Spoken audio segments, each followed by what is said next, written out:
സംസ്ഥാനത്തിന്നും സ്വർണ്ണവിലയിൽ വർധന. നമസ്കാരം, കൊട്ടാരക്കര മീഡിയയിലേക്ക് സ്വാഗതം. സംസ്ഥാനത്ത് സ്വർണ്ണവില ഇന്ന് വീണ്ടും വർദ്ധിച്ചു.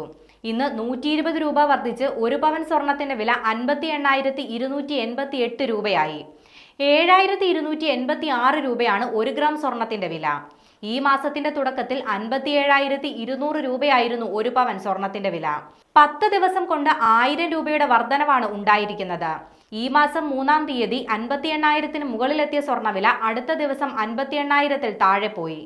തുടർന്ന് ഏതാനും ദിവസം മാറ്റമില്ലാതെ തുടർന്ന സ്വർണ്ണവില കഴിഞ്ഞ ദിവസമാണ് വീണ്ടും 58,000-ന് മുകളിലെത്തിയത്. പുതുവർഷം ആരംഭിച്ചതോടെ വിവാഹ സീസൺ ശക്തമായിട്ടുണ്ട്. ഇത് സ്വർണത്തിന്റെ വിലവർധനവിനും കാരണമായി. 2024 നവംബർ മുതൽ ഡിസംബർ വരെയുള്ള കാലയളവിൽ ഏകദേശം 48 ലക്ഷത്തോളം വിവാഹം ഇന്ത്യയിൽ നടന്നിട്ടുണ്ടെന്നാണ് റിപ്പോർട്ടുകൾ.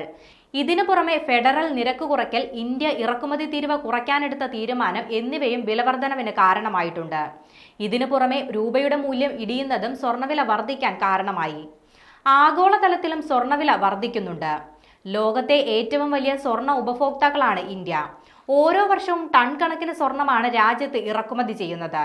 അതുകൊണ്ട് തന്നെ ആഗോള വിപണിയിൽ സംഭവിക്കുന്ന ചെറിയ ചലനങ്ങൾ പോലും അടിസ്ഥാനപരമായി ഇന്ത്യയിലെ സ്വർണ്ണവിലയിൽ പ്രതിഫലിക്കും. അതേസമയം രാജ്യാന്തര വിപണിയിൽ സ്വർണത്തിന് വില കുറഞ്ഞാൽ ഇന്ത്യയിൽ വില കുറയണമെന്ന് നിർബന്ധമില്ല. രൂപയുടെ മൂല്യം, പ്രാദേശികമായ ആവശ്യകത, ഇറക്കുമതി തീരുവ എന്നീ ഘടകങ്ങൾ ഇന്ത്യയിലെ സ്വർണ്ണവില നിശ്ചയിക്കുന്നതിൽ പ്രധാന പങ്കുവഹിക്കും.